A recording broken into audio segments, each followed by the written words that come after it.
Hi, this is Anna Crowe with the Get Real podcast, where CEOs, CMOs, and communications experts share their real advice. It's 6 questions under 9 minutes because we get to it real quick. So let's get to it. I'm really excited about today's guest. In just a few short sentences, could you tell us who you are and what you do? Absolutely. Thanks for having me on, Anna. I'm Dr. Rod Berger. I'm the CEO of Mind Rocket Media Group. We work and specialize in the education technology sector, and dabble a little bit in healthcare as well, here in the US and abroad. Wonderful. And Rod, what would you say is the best thing about being a leader in your particular industry?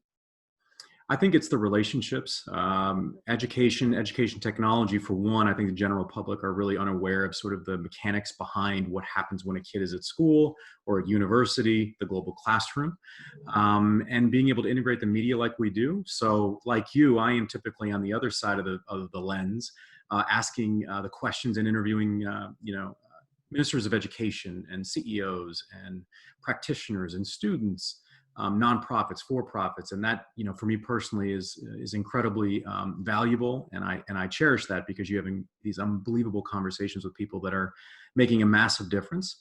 And from my role as running the business, is it creates influence and opportunity that then sparks, I think, greater opportunity for the company and those that are in the ecosystem for us. I love that. And, you touch on relationships, which is a big part of your business as it is my business. And I hear from other successful executives that creating authentic connections and relationships, whether it's your team or your customers, can be challenging with all the noise today. What's your take on that? I agree with you completely. I think for me personally, it's about not being afraid to have strategy and contribute that strategy. I think the days of off the shelf PR, marketing, and media, I think they're by the wayside. That if you can contribute your thoughts, your opinion, because you are in the space, that's when you're going to yield incredible relationships that hopefully translate into incredible business opportunities because people trust you. You're not afraid to have an opinion, and you're able to customize what they need. People will pay for that. They want that. They want to be able to integrate in, especially right now when they are furloughing and they're trying to stay above water.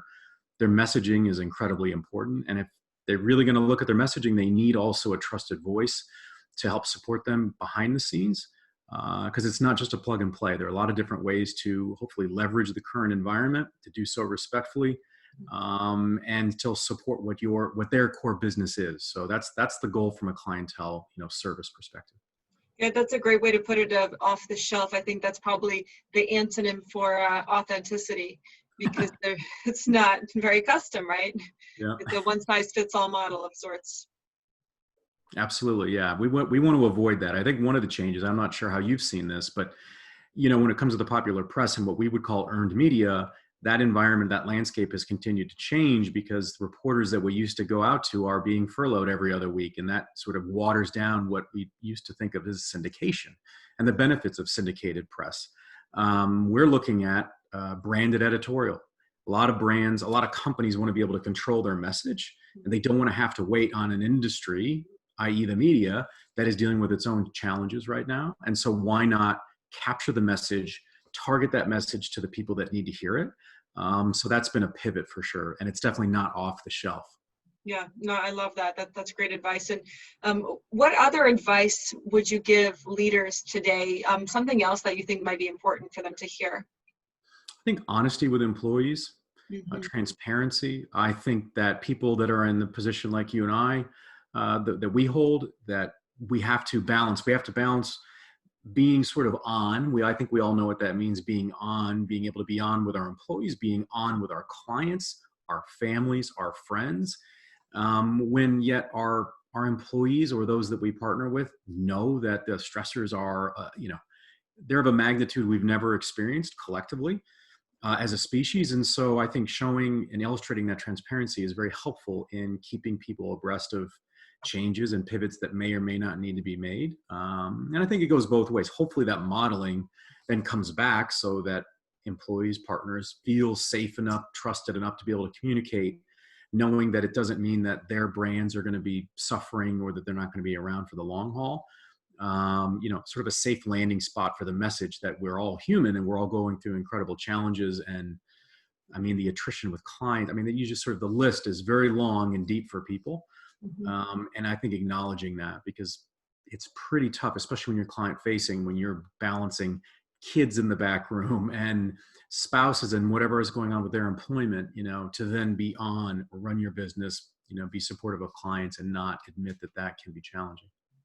Yeah, that's great advice. I think to your point, honesty is so crucial because it breeds that transparency, which then yields trust. And we talk about that trust from an employee standpoint as well as from the PR standpoint. It's just such a core element of everything that we do. So that's great advice. Thank you. Yeah. And then before we get to our last and kind of a more fun question, what other successful executives such as yourself would you like to shout out or think should be a great guest on this podcast? Oh my goodness. Well, I can definitely send you a list of folks afterwards. I mean, look, I think anybody in industry that is trying to be creative and to pivot, I mean, that's the one, call me Pollyanna, but when these changes and challenges sort of hit us in the face, they smack us in the face, how are we innovating? That to me is what's really compelling. We're being forced to think of new ways to come up with product solutions. So I don't know, no one comes to mind directly in this very, very moment. Individual practitioners that I think could be compelling, the CEO of one, right? The CMO of one, where they're having to market and brand themselves when they didn't think they had to. And some of those I think could be international that I would share with you.